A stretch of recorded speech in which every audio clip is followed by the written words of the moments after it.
àwọn akẹ́kọ̀ọ́ ọ̀hún tó wà nínú igbó wọ́n láwọn ISIS wọ́n ti wá fi hẹlikópítà kó wọn lọ sí Kaduna.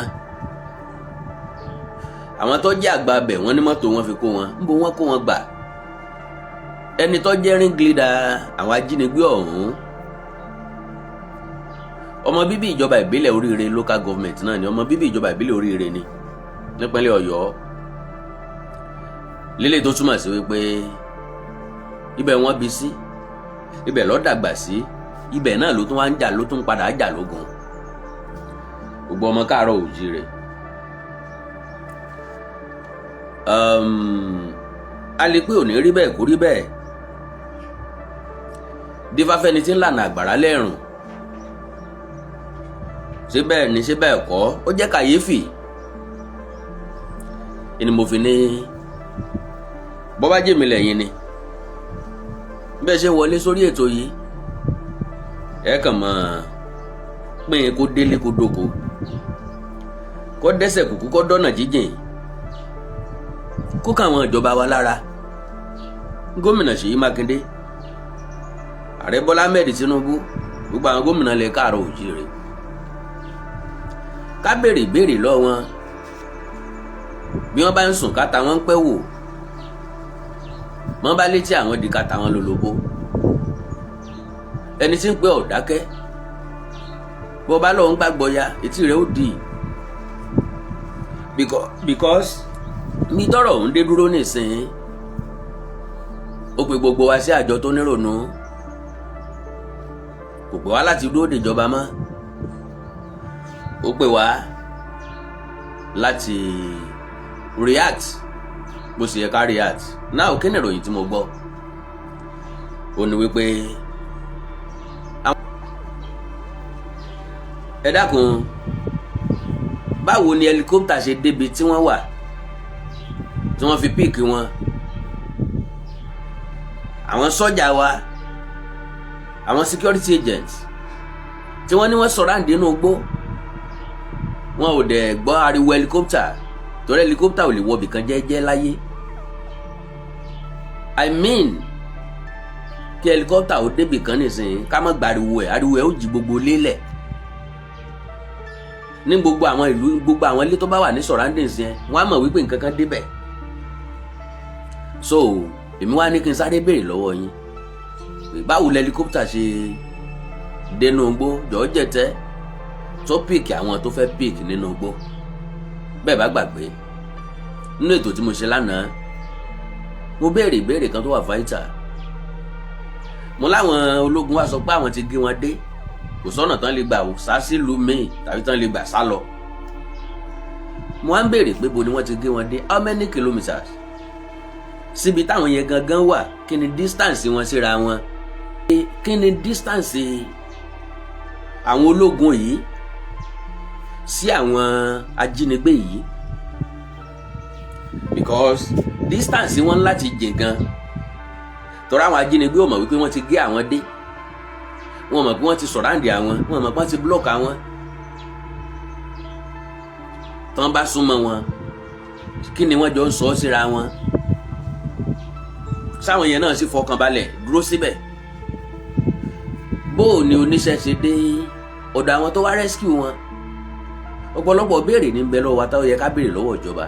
Mi ò tí ì sọ wípé bẹ́ẹ̀ ni sà o, ẹ má ṣì mí gbọ́, mi ò tí ì sọ pé bẹ́ẹ̀ ni mà o. Ìròyìn tó tẹ̀ mí lọ́wọ́ láàárọ̀ yìí ńlẹ́lẹ́yìí tí mò ń sọ jáde, n sì sọ pé bẹ́ẹ̀ lórí o. Kò tí sẹ́ni tó tí ì fìdí ẹ̀ múlẹ̀. Ṣùgbọ́n mi àtẹ̀yìn mọ̀ wípé lọ́pọ̀ ọgbà tó bá yẹ kí ìjọba ó fìdí ẹ̀ múlẹ̀ lórílẹ̀‐èdè Nàìjíríà, tó bá ti jẹ́ tí yóò takò wọn tàbí tí yóò affect wọn tàbí tí yóò yẹpẹrẹ wọn, wọn ò ní fìdí ẹ̀ múlẹ̀. Ṣé gbàgbé ńgbà táwọn afẹ̀míṣòfò yìí tí wọ́n ń pààyàn rẹpẹtẹ lókè ọ̀yà every blessed day, ìjọba pe àwọn oníròyìn pé ìròyìn Nàìjíríà nìkan láti máa ròyìn ìbànújẹ́ lójoojúmọ́ ni, ẹ má ròyìn pé wọ́n pààyàn mọ́. Ló fi dàbí ẹni kó dínkù lókè ọ̀yà o, ojoojúmọ́ ni wọ́n ń pààyàn ń bẹ̀ o, wọn ò sinmi o, oníròyìn ò gbé mọ́ ni o. Tọ́ra àwọn tí ń sọ̀kò ọ̀dẹ́kun àti máa sọ̀kò. jojúmọ́ wọn ń sọ láì sinmi láì sàárẹ̀. So eléyìí ló wá mú mi wá béèrè èèyàn mélòó ló ní helicopter ní Nàìjíríà? Mi ò rò pé wọ́n ní ládùúgbò wa, odidi náà ló wa kò sẹ́ni tó lẹ́ helicopter. Lódidi state ìpínlẹ̀ Ọ̀ṣun yìí tàbá máa rí èèyàn tó lẹ́ helicopter bóyá àwọn Adélékè, ìjọba ló tó lè ní, torí pé wọn ò kí ń pààkì helicopter síwájú ìta. Mọ̀ bóyá mo ti rí majority wa tó ti rí ibi tán ti pààkì helicopter sí níwájú ìta pé à nínú ilé wọn lẹ́ helicopter ń bẹ o, bó náà ṣe ń pààkì ẹ̀, bó náà ṣe ń gbé jáde, torí pé ibi tí blade ẹ̀ ó gbà gan àyè ńlá ni. So ọ̀pọ̀lọpọ̀ àwọn ìbéèrè ńlọ ẹ ká béèrè lọ́wọ́ wa. Now ṣọ́ọ̀ṣì tí ròyìn ti wá ó ní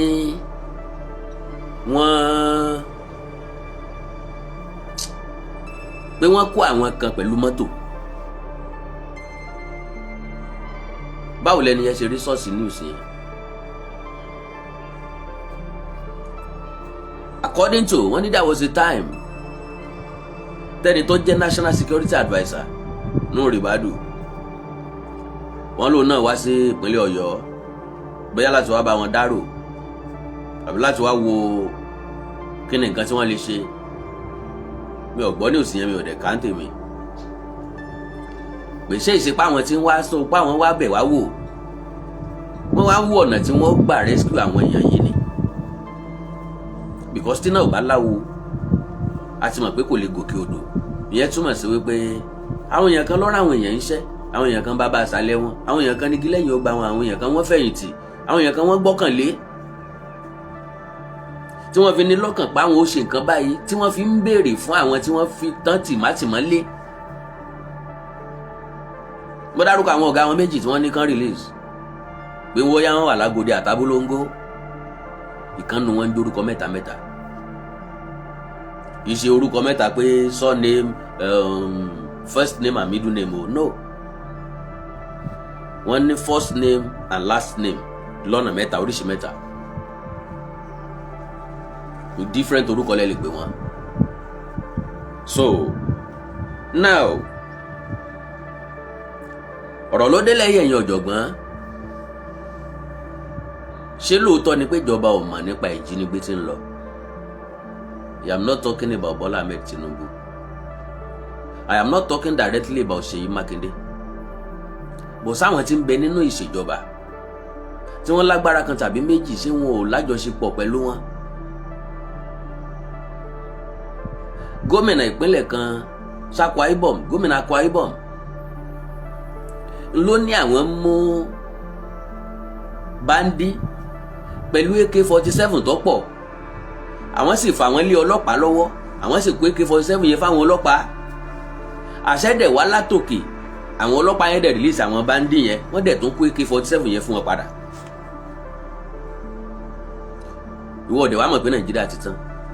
That is another program entirely, because I'm going to play the video.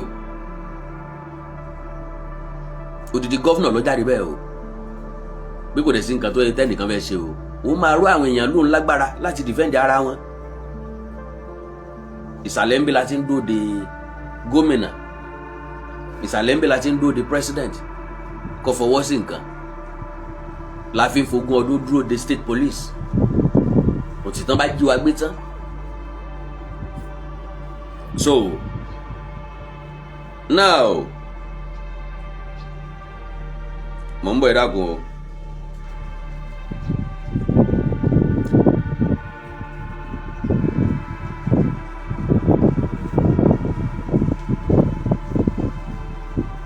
Mo ń bọ̀ o. Okay.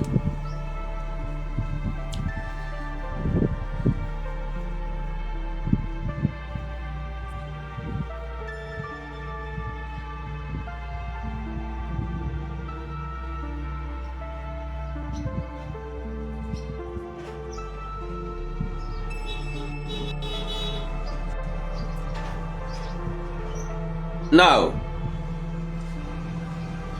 tí helicopter bá ń fò lójú òfurufú wa, tí àjọ tó ń rí sí ètò ìrìnnà ojú òfurufú àti iléeṣẹ́ ológun wa tí wọn ò dẹ̀ mọ̀, you call that what? I call it stupidity of the highest order. Because lórílẹ̀‐èdè aláwọ̀ dúdú Áfíríkà táwọn wà yìí, ọ̀pọ̀lọpọ̀ àwọn kọ́ńtírì ní bẹ́ẹ̀ ẹ mọ̀ tí ẹja rìn jìnnà ẹja ń Burkina Faso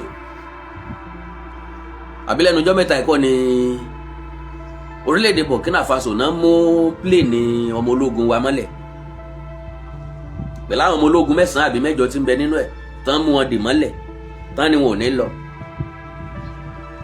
Tinubu ṣàṣẹ láti rán àwọn èèyàn lọ síbẹ̀, wọ́n ẹ̀ṣẹ̀ lọ bẹ̀bẹ̀.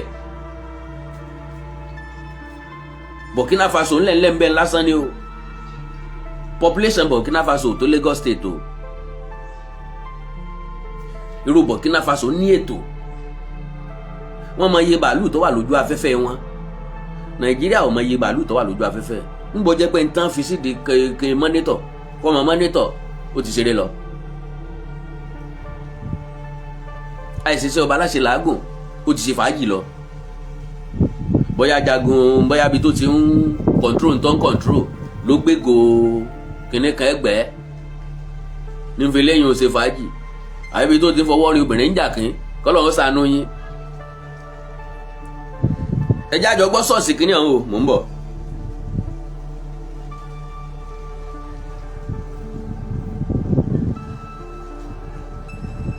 Instead of telling you about how... Shut up, Joe. Ẹ má bínú jàre. Lọ bá jó òótọ́. Thought to you is this. Since 1990, 23rd day of June is today 2026. Good morning, everyone. This is Ẹ ti gbọ́ pé déètì àárọ̀ yìí ni. a very sad update, and I don't think that saying it on social media is going to change anything. But I gbọ́dọ̀ it sọ. is important we say it as it is. Of course. It is important that people know what is actually going on. And this is about the Oyo State students and teachers who were abducted from their school, who were kidnapped by these Islamic extremists. And after the whole did and done, you know, they demanded for Sharia, and at the end they said they did not demand for Sharia. Now, because of the controversies, the criticism that people started lashing upon them and their fellow Muslims, because we were feeling that these people are not talking enough, because they like what these terrorists are doing. I was one of the people who are feeling like that, and I still feel like that. So, the terrorists now lifted the children to Kaduna State, and on ground, some elders to Kaduna State. My question remains this: in a country, forget about Tinubu now, if Tinubu is not in this situation, let me throw him away, even though he's the commander-in-chief. In a country where Christopher Musa is the defense chief, the minister of defense, the terrorists use helicopter to lift school children from Oyo State to Kaduna State. You are a minister of defense, right? So you don't know about helicopters flying in Nigeria? We are at war. You don't know the helicopters that terrorists are using or not? After airlifting the children, they use through the road to carry some persons again, because there are many, to Kaduna State. I ask again, do you people really understand Nigeria? Do you people really know Nigeria? Do you people really know what is going on in Nigeria? No, do you really know? Listen, I am telling you, people knows about this. This is not, oh, Okocha is saying something that nobody has. People knows what I'm talking about. But they will not talk about it. They knows. The terrorists lifted these people. And, oh God. You see, there was a day military went to confront these people. Like, I can't imagine what happened that very day. I believe, this is an assumption, okay? I believe that before those military personnel approaches the terrorists, because they know their location when they were in Oyo State, even now in Kaduna State, they know their location. So when they were approaching, I believe inside that, called the terrorists, the military are approaching. Go after them first. That was why the military that went there could not do anything and kill one of them. If not, they would defeat them. When the vigilante went to confront them, the vigilante said, that the only reason they were unable to rescue these people and finish these terrorists because they killed some of the terrorists when the vigilante people went there. And the vigilante members, none of them sustained even injury. They did not kill any of them. This is because there is no insider source who is telling them that the vigilantes were coming, this or that. Now, pápápá, like I said, pé mo sáré wá pápápá ni láti wá kan drop information yìí kí n dẹ̀ bá tèmi lọ. Ó ní wípé tẹ́ bá gbọ́ nǹkan tí brother mi yìí sọ. Ó ní ṣé Minister of Aviation àbí Minister of Defence ṣé wọ́n fẹ́ sọ pé àwọn ọmọ helicopter tó ń rìn ní Nàìjíríà bẹ́ẹ̀ helicopter ṣe ń rìn ní Nàìjíríà then kí wá ló dé tí wọ́n fi wọ́n joyè àwòdì tí wọ́n ò lè dádì ẹ gbé. That is number one. Number two, ó ní wípé ńgbà tí iléeṣẹ́ ológun ń lọ sọ́dọ̀ àwọn ajínigbé pé insider wà láàrin wọn tó ti sọ fáwọn yẹn wípé wọ́n ń bọ̀ o. N tó gbé mi wá gangan, do you know it? N tó gbé mi wá ni wípé àná la ṣẹ̀ṣẹ̀ ká wípé iléeṣẹ́ ológun ní àwọn ti gé àwọn ajínigbé yìí dè. Wọ́n ti gé wọn dé. Wọ́n ti blọ́ọ̀kù gbogbo ọ̀nà tán lè gbà jáde. Ṣé ẹ̀dẹ̀ gbàgbé pé nínú ètò yẹn náà wọ́n sọ wípé n fẹ́ gbọ́ pé sọ́rí o. Àwọn àgbẹ̀ kan ní ń bẹ nínú oko tá a rò wípé àwọn ajínigbé yìí ló ṣì wà ń bẹ o. Ṣé ẹ gbàgbé pé mi ò gbé fẹ́ gbọ́ pé sọ́rí o pé èéfín iná tá à ń rí àwọn kan ni wọ́n ń ṣe èédú ń bẹ. Torí nípínlẹ̀ Ọ̀yọ́ iṣẹ́ tó pọ̀ ń bẹ nìyẹn. Àwọn ibì kan wà tó jẹ́ pé ibẹ̀ ni wọ́n ti ń ṣe èédú tí wọ́n ń tà tẹ́ fi ń dáná káàkiri táwọn iléeṣẹ́ ń lò àwọn èédú ńláńlá hàn. So ẹ lè mọ rí èéfín tó ń rú jáde ibẹ̀ gan mo ti mọ bọ́n ṣe máa ń ṣe èédú.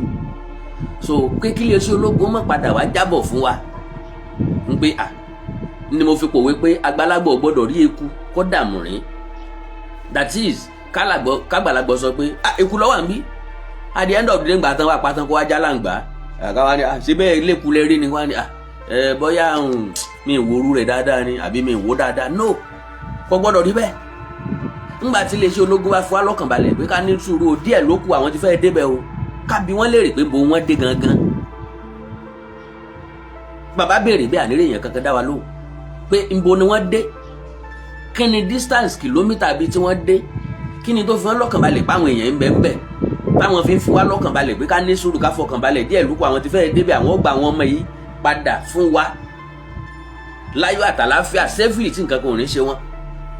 Mo pick point kan nínú ọ̀rọ̀ táwọn èèyàn kan sọ wípé bí ìjọba bá sọ pé àwọn ọmọ nǹkan tí ń ṣẹlẹ̀ yìí baba ńlá rọ́ ni o, because àwọn èèyàn tí ń bẹ lákòlò àwọn ajínigbé yìí wọ́n ń jẹun o, ńbo wọ́n ti ń róúnjẹ tí wọ́n ń jẹ o, wọ́n ń pààrọ̀ aṣọ o, wọ́n ń fọyín o, sáwọn yẹn náà ló bá wọn kó ọṣẹ ìfọyín lọ àti búrọ́ọ̀ṣì àbí pákó wọn rùn àbí wọ́n ṣe bíi káàmpù ni tó jẹ́ pé kálukú ń ṣe fàájì rẹ̀ ńgbà lè bá mọ́.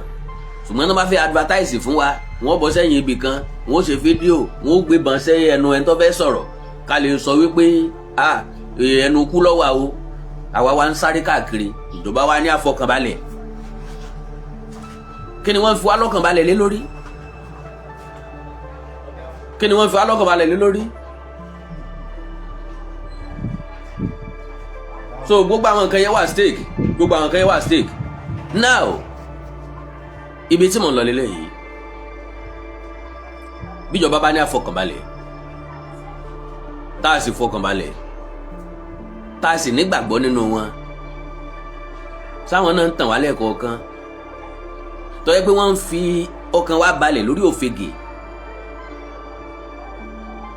à ń gbọ́kànlé wọn míwá ọ̀tọ̀ ní nǹkan táwọn ń ṣe lábẹ́lẹ̀ ọ̀pọ̀lọpọ̀ béèrè la béèrè lọ́wọ́ wọn tí wọn ò rí dáhùn. Ṣé àwọn sọ́jà àwọn iléeṣẹ́ ológun yẹn lóòótọ́ àwọn tó ń jagun mọ bí wọ́n ṣe ń jagun but láàrin àwọn DSS wà ń bẹ àwọn ọlọ́pàá wà ń bẹ àbí bẹ́ẹ̀ kọ́ ni àwọn sọ́jà wà ń bẹ àbí bẹ́ẹ̀ kọ́ ni. Now bó ni wọ́n ṣe ń rin ìrìn àjò wọn lójúmọ́ tẹ́ bá lọ ẹ sọ̀ráǹdì èèyàn that means ẹ ti fọ́ọ̀mù circle bá a ṣe máa ń wí nínú máa ń lọ́wọ́ ẹ fọ́ọ̀mù circle ẹ̀fọ́ musaku ká ṣeré oge ẹ̀fọ́ musaku ká ṣeré oge wáyó tẹ́ bá form circle bó lẹ ṣe ń communicate pé ókè o àwa tá a wà ní north o àti move 10 inches àti move 10 feet 100 feet 1 kilometer ẹ̀yin náà move 1 kilometer closer. So ibi tẹ́ ẹ ti oh my God. Now kò yé mi mọ́ àwọn tẹ́ ẹ sọ pé ẹ gédé àwọn tẹ́ ẹ sọ pé ẹ ti cover wọn àwọn ni wọ́n sọ fún wa wípé wọ́n ti move àwọn ọmọ wa kúrò nínú igbó ibi tẹ́ ẹ sọ pé wọ́n wà. Ṣèyí Mákindé ni wọ́n wà ní Odua National Park tó bá yìí jẹ́ pé àwọn ọmọ wa ti wá dé Kaduna ìkúrú ti tẹ̀yìn ní fanfani yẹn o nbi tẹ́mi ti bẹ̀rẹ̀ sí ní fura ó ní pé wọn ò ṣe fídíò kankan mọ́ látìgbà yẹn látìgbà tí woman yẹn ti jáde pé ní tí wọ́n ń béèrè lélẹ́yìí wọn ò béèrè léyìí látìgbà náà ni fídíò ti jáde mọ́ látìgbà tí gọ́ọ̀mẹ̀ntì ti lè sọ wípé inú national park náà ni wọ́n ṣì wà ṣùgbọ́n títóbi Igboho national park ni ò jẹ́ kọ́wọ́ tì tẹ̀ wọ́n mo ti wò wípé àwọn èèyàn yìí máa re-strategize reason ni pé gbogbo tí ń lọ nígboro náà ni wọ́n ń gbọ́ níbi tí wọ́n wà bí wọn ò bá gbọ́ tí wọ́n ti ń lọ nígboro níbi tí wọ́n wà bóun náà ṣe fẹ́ mọ̀ wípé ìjọba ń parọ́ lórí nǹkan táwọn béèrè níwọ̀n ìtàn béèrè níjọba sọ síta ṣùgbọ́n láti sọ̀jọba lẹ́nu tàbí ńgbà tí wọ́n rí pé kíní ọ̀rọ̀ ọ̀rùn kò ṣeé ṣe ni wọ́n dẹkù sí ransom nìkan pé ẹ jẹ́ kán sanwó fún wa ká bójú kúrò ńbẹ̀ kán sanwó fún alásàkádẹ bójú kúrò ńbẹ̀ ńgbà tí ìjọba ti wá lè sọ wípé bí báyìí ni wọ́n wà ẹ má bínú o ǹjẹ́ lérò wípé ó lè ọ wà níbì kan káwa máa sọ pé mo rí ọ o mo mọ bí tọ́ wa o bí báyìí lọ wa o bó bá di lọ́la mọ̀ ń bọ̀ o ńgbà téèyàn ọ̀gọ̀ bí ẹ̀kọ́ méjì tí wọ́n ń jẹ kan lọ́wọ́ tí kejì ò lè sá lọ ṣírú ẹni yẹn ó dẹ̀ dúró dè ń dọ̀la ètí ní hindrance igbó tó bí pọ̀ lókèjì ibi tán wà gangan bọ́tọ̀ kan yín sọ fún pé ẹlòmíín guess bí at least wọn àti lè move àwọn ọmọ yẹn jáde tá ń sọ fún ọ bẹ́ẹ̀ ọmọdé lọ́wọ́ kàn ọ́ lóògùn onígbètúgbètú ló mú lọ́wọ́ sọ ọmọ ẹni tó fi ràn àwọn èèyàn ní god wọ́n ní audacity láti wá kó ọmọ 39 pẹ̀lú tíṣà méje wọn dẹ̀ tí ìwà múra ọ̀nà tí wọ́n gbà sá lọ bí nǹkan bá fẹ́ yíwọ́ ẹ̀yin wá ń fọkàn sí wọn pé ojú kan náà ni wọ́n wà for 30 days irúgbé ayé wo ni wọ́n máa gbé for that 30 days so Nàìjíríà ní láti dá wa lóhùn fún wa ní answer sáwọn ìbéèrè kọ̀ọ̀kan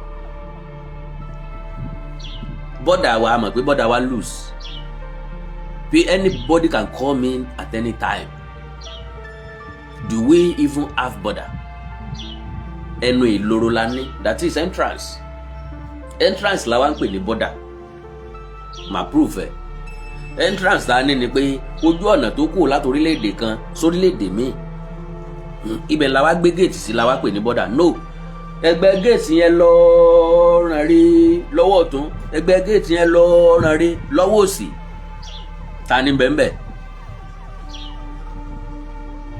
ta ló wà ń bẹ̀ ta ló dáàbò bò bẹ̀ so tí n bá lè gba ẹnu òlóró yín wọnú ìlú màá dẹ̀ gbanú gbó wọ bẹ̀ ọ̀pọ̀lọpọ̀ gbó lọ wọnú bẹ̀ náà ṣé gbogbo èèyàn lọ́gọ̀ ni ṣé gbogbo èèyàn ló fẹ́ gbẹnu bọ́dà ni oríṣiríṣi àwọn ọmọ ìlú mi ọmọ kọ́ńtírì mi ọmọ Burkina Faso ọmọ Chad ọmọ Niger ọmọ Cameroon ni wọ́n wọ Nàìjíríà on a daily basis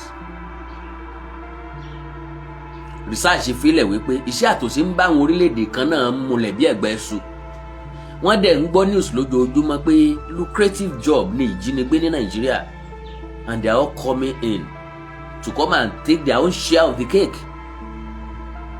Okay, Nàìjíríà náà lọ́bẹ̀ wà nísìnyí o ẹjá lọ́bẹ̀ ká lọ bù ú bó jẹ́ ọmọ gbé ní north kò sẹ́ni tí ó dàwó bó jiyàn gbé north kò sẹ́ni tí ó dàwó ọrùn ìjọba wọn máa pùṣẹ̀ sí ṣùgbọ́n jí ẹnìkan gbé ní south tàbí kó jí ọba wa gbé ní south á bẹ̀rẹ̀ sí kówó jọ nísìn, á ṣe GoFundMe, á bẹ̀rẹ̀ sí fàkà nọ́mbà síta nísìn, á bẹ̀rẹ̀ sí ní dáwó, wọn yóò pé wọn gbowó lọ. ẹ wo ilé tó ṣẹlẹ̀ ní Ìgbòho, wọ́n já aláboyún gbé, jiyàn gbé, wọ́n béèrè 300 million fún ransom, wọ́n wá ń negotiate wọ́n wá come down sí 150 million naira. Are you kidding me? 150 million naira just like that. Bóyá 150 ni wọ́n kó jọ, bóyá kò pé 150 tán kó jọ, wọ́n sáwò pé bóyá bọ́n bá ti rówó ó yẹ kí wọ́n gba ilé náà bẹ́ẹ̀ kí wọ́n release àwọn èèyàn wa.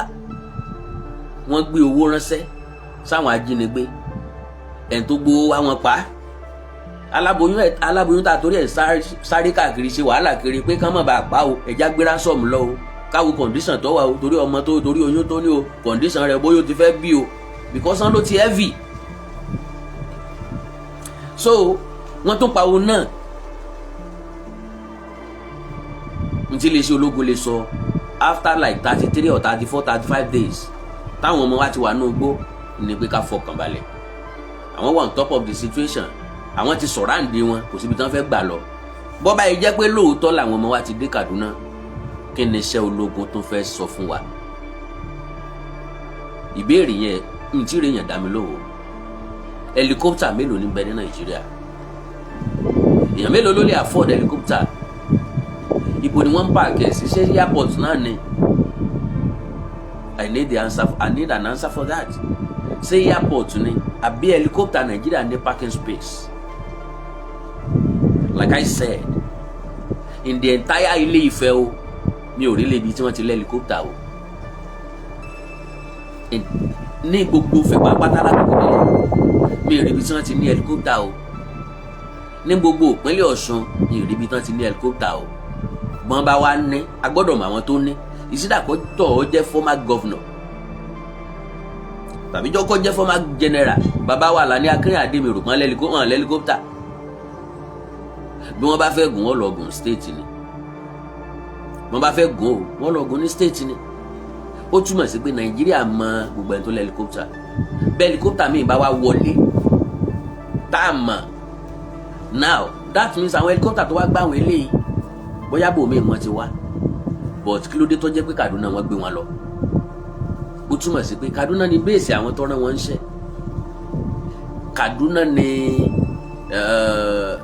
Kaduna ni comfort zone wọn, níbi tí wọ́n ti máa rí kí lorúkọ ẹ̀ facilities tí wọ́n need.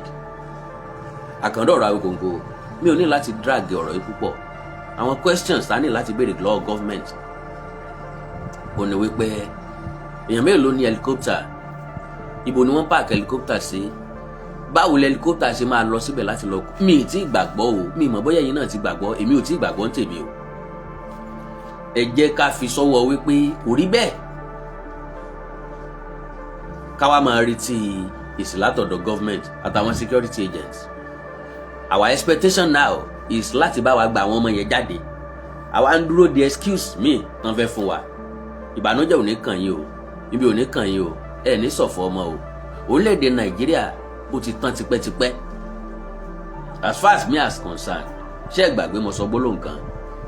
I am not a fan of Bola Tinubu, but mo rí Bola Ahmed Tinubu gẹ́gẹ́ bí best among the rest.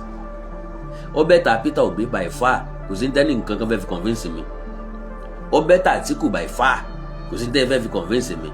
Òun náà ni the best among the rest, but not the best to rescue this country. Nàìjíríà ti tóbi ju ntí ẹnìkan kan lè èèyàn kan ṣoṣo lè govern lọ. The earlier we accept the truth, the better. Orílẹ̀-èdè yìí ti wà ní 12 million people rí. No, 90 million people. Wọ́n ti wà 65 million people rí. Wọ́n ti wà ní 90 million people. Wọ́n ti wà ní 120 million people. Àtijọ́ wà ní 160, 170 million people. Láti ìgbà náà láti ṣe census gbẹ̀yìn o. Approximately là ń lò lónìí ń pé àti máa lé ní 200 million people. Approximately ni. that means ngbà tí Nàìjíríà wà ní 65 million 70 million ó ṣe é control pẹ̀lẹ́ nìkan. Lagos State ní ìsìn go and count their millions. So Nàìjíríà ti tóbi jù fẹ́yàn kan. The earlier we face the reality the better. Táwọn tí ń bẹ ní Senate tí wọ́n bá yọ lórí burúkú táyé wọn ò fẹ́ ta táyé wọn ò fẹ́ bàjẹ́ ó yẹ kí wọ́n gbófin kalẹ̀ kí wọ́n sọ pé kí Nàìjíríà ò pín. Táwọn tó wà ní House of Rep táwọn bá fẹ́ ṣọ̀fọ̀ táwọn bá fẹ́ dààmú ó yẹ kí wọ́n wọ́nà láti pín Nàìjíríà. Bẹ́ẹ̀ni àtẹ̀yìn bá fẹ́ ṣe dáadáa tá a fẹ́ fìyà jẹra wa ká dìbò fún Bọ́lá Ahmed Tinubu padà ká pín Nàìjíríà ní second term. Tá a bá pín kó dá wa padà sí regional government ká ti bẹ́ẹ̀ kọ́kọ́ bẹ̀rẹ̀ pípín náà. So tẹ́nìkan tó o bá ń fọkàn sí pé Nàìjíríà ilé máa dáa lọ tó oorun rẹ̀ sùn kó o tún àlá rẹ̀ lá. Èmi Àkàndọ̀rọ̀ Akeko conclude in my mind this Nigeria as far as I'm concerned can never be great.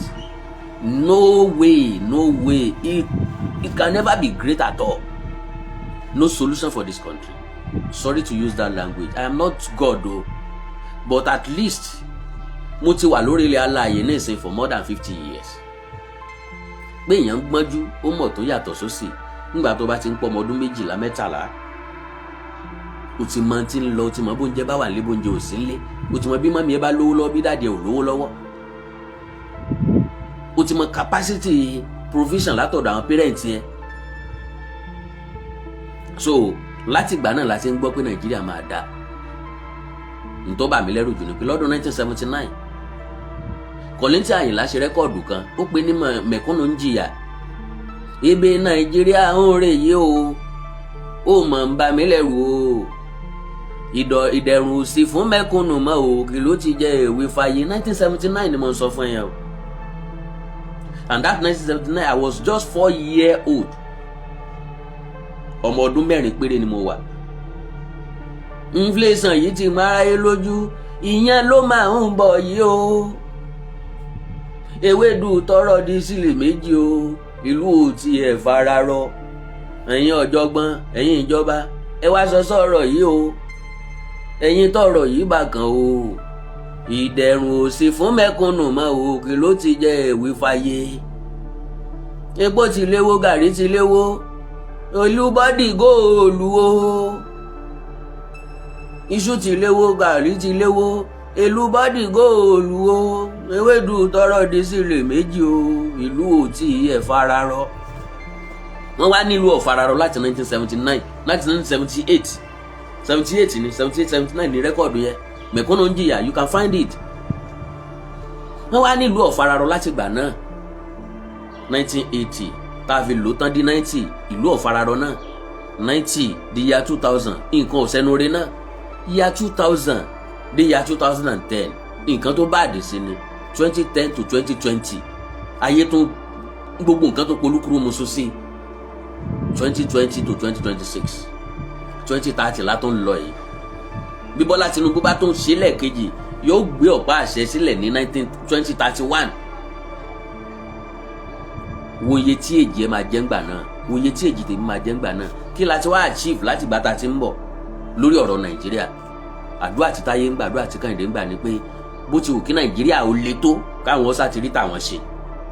Bọ̀ àjọ nísinmi ni wọ́n káwọn ọmọ 39 wọ́n káwọn olùkọ́ wọn àjọ ń ronú àjọ ń consider ẹ̀ àjọ ń gbé sí condition ara wa ká lọ́mọ mi ni kí làwọn ọmọ yẹn ọmọ jẹ́ nínú gbó bó náà ṣe ń sùn ilẹ̀lẹ̀ wọ́n ń sùn ṣé wọ́n ń faṣọ bora báyìí nínú òtútù yìí ṣé wọ́n ń jẹun kí ni wọ́n ń jẹ ṣé wọ́n ń fọyín kí ni wọ́n fi ń fọyín bó ni condition wọn for more than 30 days. Wọ́n jiyàn gbé lẹ́kìtì wọ́n jiyàn gbé ńjẹ̀bú lọ́wọ́ èèyàn méjì péré wọ́n gba 270 million naira. Àwọn segment kan gba 200 million lọ́wọ́ wọn ẹnìkan wọ́n gba 70 million lọ́wọ́ tiẹ̀ wọ́n jí gbé. Ẹ wá àwọn kan dá òní máa wọ orílẹ̀-èdè Nàìjíríà wá ẹ wá tún wá nírètí pé Nàìjíríà ó dáa every blessed day làwọn Haúsá Fúlàní ń wọlé sílẹ̀ Yorùbá kì í ṣe every blessed day làwa ń lọ sókè ọ̀yà o torí kò sí business afẹ́ lọ mọ́ ń bẹ̀. Every blessed day lọmọ yín mẹ́rin ń wọ ilẹ̀ Yorùbá kì í ṣe every blessed day làwa ń lọ sí East o bó bá rọmọ Yorùbá ti ń lọ sí East bóyá kọ́pà ni ó fẹ́ lọ sáàfù ni o reality ló gbọ́ lẹ́nu mi ẹ̀ tó bá rọ́mọ Yorùbá tó ń troop lọ sí east bóyá fẹ́ lọ sáàfù ni kì í ṣe business là ń wá lọ kì í ṣe greener pasture là ń wá lọ kàkà tá a fi doríkọ east á doríkọ òkè òkun. ọmọ Yorùbá would rather go to Europe or to America, to London for greener pasture, not to east or north, and they are coming to our land. Ó ti tó bí ọdún mélòó kan tí mo ti sọ sẹ́yìn ìwọ ń dream láti lọ sókè òkun ilé dáàdì ẹ̀ ń da ahoro ń bì yìí àwọn Fúlàní ò máìn láti gbélé ahoro yẹn bó bá jẹ́ pé yàrá kan ló ti wó ń bẹ̀ wọ́n máìn láti gbé yàrá méjì tó kù tàbí yàrá mẹ́ta tó kù yàrá bí tó ti wó yẹn wọ́n á fi igi brace ẹ̀ wọ́n máa sùn nínú ẹ̀ èyí náà mọ̀ pé àṣàwọn èèyàn ní sun bíṣà àwọn èèyàn ń manage o àwọn èèyàn ń try o meanwhile wọ́n fẹsẹ̀ múlẹ̀ láàrin yín wọ́n wo ibi tán ti máa strike ẹni tí wọ́n bí sí ìjọba oríire ló káwọn èèyàn wá láti wá jà wọ́n lólè ọ̀pọ̀lọpọ̀ àwọn Fúlàní ló wà nùgbó wọ́n ń dúró dàsìkò tán fẹ́ strike wọ́n ń dúró dàsìkò tán fẹ́ wà àwọn skul tó wà nùgbó yẹn bó bá wù yín ẹ máa gbàdúrà fún Nàìjíríà ẹ máa gbàdúrà fáwọn olórí yín kí wọ́n tó máa ṣe kán tó máa kówó yín jẹ síwájú sí the earlier the better tàbá pín Nàìjíríà o kò sọ́nà àbáyọ kankan mọ́ tí Bọ́lá Tinubu bá ti fail as far as me as concerned I will never